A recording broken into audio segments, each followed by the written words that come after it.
Vedanta medical college धुंडलवाडी येथे कामगारांचा बेमुदत संप, पगारवाढ आणि सुविधांसाठी आंदोलन तापले। वेदांता मेडिकल कॉलेज व हॉस्पिटल धुंडलवाडी येथे काम करणाऱ्या कामगारांनी पगारवाढ आणि मूलभूत सुविधा उपलब्ध करून देण्याच्या मागण्यांसाठी बेमुदत संपाचा इशारा देत आंदोलन पेटवले आहे। हे आंदोलन डहाणूचे आमदार विनोद निकोले यांच्या नेतृत्वाखाली सुरू असून दिवसेंदिवस या आंदोलनाला वेग मिळताना दिसत आहे।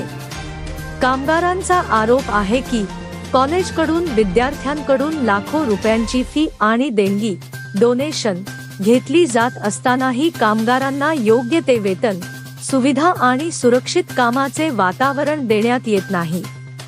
मजुरांना योग्य पगार, ओव्हरटाइम, रजा, आरोग्य सुविधा तसेच इतर कायदेशीर हक्क नाकारले जात असल्यामुळे असंतोष निर्माण झाला असून अखेर कामगार संघटनांनी संपाचे हत्यार उगारले। आमदार विनोद निकोले यांनी कामगारांच्या मागण्या मान्य झाल्यास आंदोलन आणखी तीव्र करण्याचा इशारा दिला आहे। कामगारांच्या न्याय प्रश्नांकडे वेदांता प्रशासनाने गांभीर्याने लक्ष देत तातडीने तोडगा काढावा, अन्यथा व्यापक आंदोलन उभे करण्याचा इशारा त्यांनी दिला। या संपामुळे हॉस्पिटलमधील कामकाजावरही परिणाम होण्याची शक्यता व्यक्त केली जात आहे। रुग्णसेवा आणि हॉस्पिटल व्यवस्थापनावर याचा मोठा परिणाम होऊ शकतो, अशी चिंता व्यक्त केली जात आहे।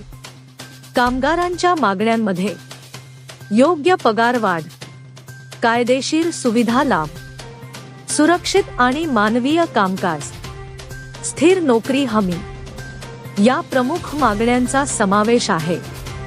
दरम्यान वेदांता मेडिकल कॉलेज प्रशासनाकडून या संदर्भात कोणतेही अधिकृत निवेदन अद्याप प्राप्त झालेले नाही। संघर्ष वाढत असताना सर्वांचे लक्ष आता प्रशासन आणि सरकार कोणता निर्णय घेते याकडे लागले आहे। या ठिकाणी आंदोलन तुमचं चालू आहे, तुमची युनियन आहे, या युनियनचे काय काय प्रश्न घेऊन आपण आंदोलन करत आहे? डहाणू तालुक्यामध्ये धुंडलवाडी या ठिकाणी वेदांत हॉस्पिटल आणि मेडिकल कॉलेज या ठिकाणी आहे। आज पाहायला गेलं तर जिल्ह्यामध्ये सर्वात मोठं हॉस्पिटल हे वेदांत हॉस्पिटल आहे आणि या ठिकाणी गेल्या 5-6 वर्षापासून जे काही कामगार, सफाई कामगार आहेत, इतर क्षेत्रामध्ये जे कामगार काम करतात, साधारणतः 300 ते 400 कामगार हे या ठिकाणी गेल्या 7-8 वर्षापासून काम करतात। परंतु या कामगारांना अजूनही 7 ते 8 हजार रुपयामध्ये महिन्यामध्ये राबवलं जातं। आजचं जर पाहिलं तर वाढती महागाई आणि ह्या सर्व जर गोष्टी पाहिल्या तर आज एका कुटुंबाला किमान, कामगारांच्या कुटुंबाला किंवा इतर कोणत्याही कुटुंबाला किमान जगण्यासाठी आज 28 ते 30 हजार रुपये हे लागतात, तर ते कुटुंब व्यवस्थितपणे ते जगू शकतं। परंतु अशा प्रकारच्या कामगारांवर हा अन्याय आणि कामगारांचे शोषण हे गेल्या 7-8 वर्षापासून या वेदांत हॉस्पिटलमध्ये जे काही व्यवस्थापन आहे ते करत आहे। आणि म्हणून गेल्या 4 वर्षापूर्वी centre of Indian trade union या युनियनच्या नेतृत्वाखाली येथील कामगारांनी आपली सभासद पावती फाडून या युनियनचे सदस्य झाले आणि तेव्हापासून आम्ही या वेदांत हॉस्पिटलमध्ये व्यवस्थापनाशी किंवा मालकाशी चर्चा करतो की कामगारांचं किमान वेतन तरी तुम्ही निदान दिलं पाहिजे। परंतु आज या वैद्यकीय क्षेत्रामध्ये कामगारांचं किमान वेतन हे 16 ते 17 हजार रुपये आहे, परंतु आज 9 हजार रुपयावर या कामगारांना राबवलं जातं। गेल्या 1 महिन्यापूर्वी आम्ही त्यांना पत्र दिलं, युनियनच्या माध्यमातून आणि कामगारांच्या माध्यमातून एक पत्र दिलं की तुम्ही कामगारांचा किमान त्यांचा पगार वाढवला पाहिजे, काहीतरी त्यांना निदान जगण्यासाठी। परंतु त्यांनी ते पत्रही फाट्यावर मारलं, युनियनवर ते फाट्यावर मारण्याचा प्रयत्न करतात आणि जो कामगार त्यांच्याकडे पगार वाढ मागतो त्या कामगाराला टार्गेट करून कामगाराला बाहेर काढले जातात। हा मोठा अन्याय हा या ठिकाणी होतोय आणि म्हणून रीतसर आम्ही त्यांना 15 दिवसाची नोटीस दिली की या 15 दिवसामध्ये तुम्ही कामगारांच्या ज्या काही रास्त मागण्या आहेत या रास्त मार्गावर चर्चा केली पाहिजे आणि मार्ग काढला पाहिजे।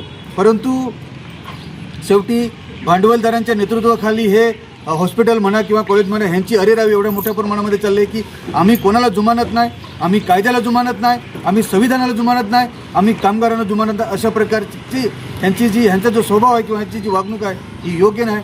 आणि म्हणून आम्ही कायदेशीररित्या यांना पत्र दिलं, या व्यवस्थापनाला पत्र दिलं, तहसीलदारांना पत्र दिलं, आम्ही स्थानिक पोलीस स्टेशनला पत्र दिलं आणि आम्ही त्यांना सांगितलं की आजच्या दिवसापासून या ठिकाणी आम्ही बेमुदत आंदोलन हे सुरू करणार आहोत। जर त्यांनी आमच्या मागण्या मान्य केल्या, असंही नाही की आम्हाला हे दिलंच पाहिजे किंवा आमची काय अडवणूक, असंही नाही, कुठेतरी चर्चा करून मधला मार्ग काढला पाहिजे.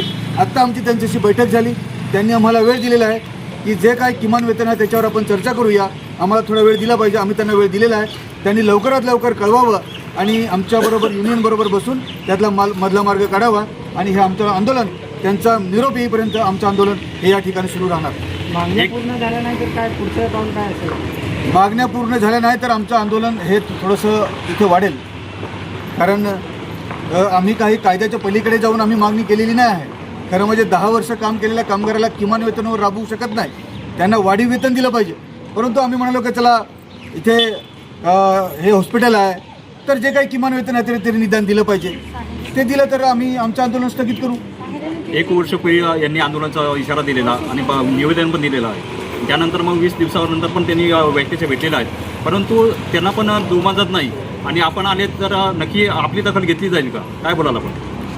हे बघा, पत्र दिलं होतं तर 15 दिवसाचं पत्र दिलं होतं, तर या 15 दिवसामध्ये त्यांनी युनियनचे पदाधिकारी, या ठिकाणचे कामगार कमिटी आणि व्यवस्थापन या तिघांनी संयुक्तरित्या जर ही चर्चा केली असती तर 15 दिवसाच्या अगोदरच काहीतरी मार्ग निघाला असता. आज आंदोलनाची भूमिका घेतल्यानंतर त्यांनी आम्हाला बोलवलं, हे तर योग्य नाही ना. हे बघा, आंदोलन करायला आम्हाला पण इथे एवढे कामगार आहेत किंवा आजूबाजूचे काही आमच्या चळवळीचे काही लोक आले तिथे त्यांना मदत करण्यासाठी. आम्हाला हौस आलेली नाही इथे आंदोलन करण्याची, आम्हाला निश्चितच हौस नाही आलेली. त्यांनी जर या 10 दिवसामध्ये जर याच्यावर काय तोडगा काढला असता तर आम्ही या ठिकाणी आंदोलन केलं नसतं. पण शेवटी आम्हाला पण पर्याय नाही ना. आमच्याकडे आम्ही सर्व कामगार, शेतकरी ह्या वर्गातले सर्व आम्ही लोक आहोत, तर आम्हाला तर संविधानाने अधिकार दिलेला आहे की आंदोलनात शांततेच्या मार्गाने आंदोलन करून आमच्या मागण्या पदरात पाडून घेणे हाच आम्हाला पर्याय. त्याच्या पलीकडे तर आम्हाला काय पर्याय नाही, म्हणून आम्ही आंदोलनाची भूमिका स्वीकारलेली आहे. त्यांनी लवकरात लवकर ह्याच्यावर मार्ग काढावा. धन्यवाद.